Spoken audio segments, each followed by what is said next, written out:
चला एक नेहमीचं दृश्य डोळ्यासमोर आणूया. कोणतंही सरकारी कार्यालय, लोकांची गर्दी, लांबच लांब रांगा आणि टेबलावर फाईलचा ढिगारा. अनेकदा आपलं काम इथेच कुठेतरी अडकलेलं असतं आणि आपण जेव्हा विचारायला जातो तेव्हा आपल्यालाच कायद्याचा धाक दाखवला जातो. पण या धमक्यांमागे खरं सत्य काय आहे? चला तेच आज आपण स्रोतांच्या आधारे समजून घेऊया. याच दृश्यातला एक सामान्य माणूस कित्येक दिवसांपासून त्याचा जीव टांगणीला लागलाय. तो फक्त एवढंच विचारायला पुढे येतो की त्याच्या कामाचं, त्याच्या फाईलचं नेमकं काय झालं. ही एक अशी परिस्थिती आहे जी आपल्यापैकी अनेकांनी कधी ना कधी अनुभवली असेल. आणि मग या साध्या प्रश्नावर उत्तर काय मिळतं? तर हे एक अधिकारी कदाचित आपली अकार्यक्षमता लपवण्यासाठी थेट एका गंभीर कायद्याची धमकी देतो. असं नाट्य रोज कुठल्या ना कुठल्या कार्यालयात घडतंच. पण खरा प्रश्न हा आहे की या धमकीत खरंच काही तथ्य आहे का? चला तर मग जरा खोलात जाऊन पाहूया. हा जो ऑफिशियल सिक्रेट्स ॲक्ट आहे, म्हणजे शासकीय गुप्तता अधिनियम, तो नक्की आहे तरी कशासाठी? आणि त्याचा वापर नागरिकांना त्यांच्या कामाबद्दल विचारण्यापासून रोखण्यासाठी खरंच करता येतो का? तर हा आहे तो कायदा, शासकीय गुप्तता अधिनियम 1923. नीट लक्षात घ्या, हा कायदा ब्रिटिश काळात देशाच्या सुरक्षेसाठी बनवला होता आणि त्याचा मुख्य उद्देश होता हेरगिरी रोखणं. म्हणजे ज्या गोष्टींमुळे देशाच्या सुरक्षेला धोका पोहोचू शकतो त्यांना आळा घालणं.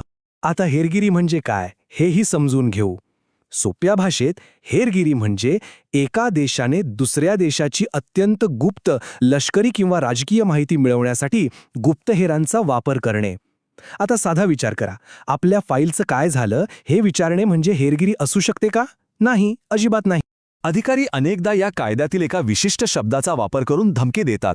तो शब्द म्हणजे प्रतिबंधित क्षेत्र किंवा प्रोहिबिटेड प्लेस. चला आता कायद्यानुसार या शब्दाचा नेमका अर्थ काय आहे तेच तपासूया.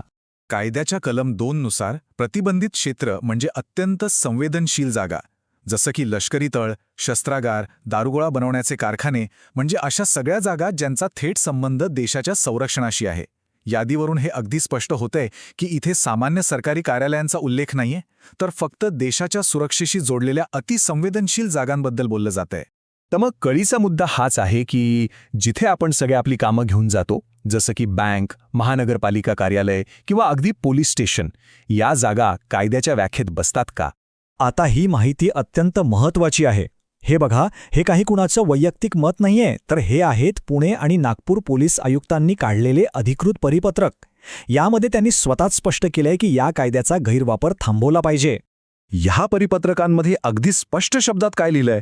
तर पोलीस स्टेशन हे शासकीय गुप्तता अधिनियमांतर्गत प्रतिबंधित क्षेत्र नाही. याचा सरळ अर्थ असा की तिथे फोटो काढायला किंवा माहिती विचारायला ह्या कायद्या अंतर्गत बंदी घालताच येत नाही. हे खुद्द पोलीस खातच सांगत आहे. आणि हा आकडा सगळं काही सांगून जातो. आजपर्यंत एकाही नागरिकावर केवळ सरकारी कार्यालयात आपल्या कामाबद्दल विचारणा केली म्हणून ऑफिशियल सिक्रेट्स ॲक्ट खाली गुन्हा दाखल झालेला नाही. का? कारण तो गुन्हाच होत नाही. आता आपण या चर्चेच्या अंतिम आणि सर्वात महत्त्वाच्या भागाकडे वळूया. अधिकाऱ्यांची अकार्यक्षमता आणि राष्ट्रीय सुरक्षा यातला फरक ओळखणं आणि आपले हक्क काय आहेत हे जाणून घेणं हे खूप महत्त्वाचं आहे. हे बघा, या दोन गोष्टींमध्ये जमीन आसमानाचा फरक आहे. राष्ट्रीय गुपित म्हणजे देशाच्या सुरक्षेशी संबंधित माहिती, जसं की लष्करी डावपेच किंवा शस्त्रांची रचना, आणि सार्वजनिक माहिती म्हणजे ती माहिती जी मिळवणं हा प्रत्येक नागरिकाचा हक्क आहे. आपल्या कामाची स्थिती विचारणं हे राष्ट्रीय गुपित कसं काय असू शकतं, बरोबर ना?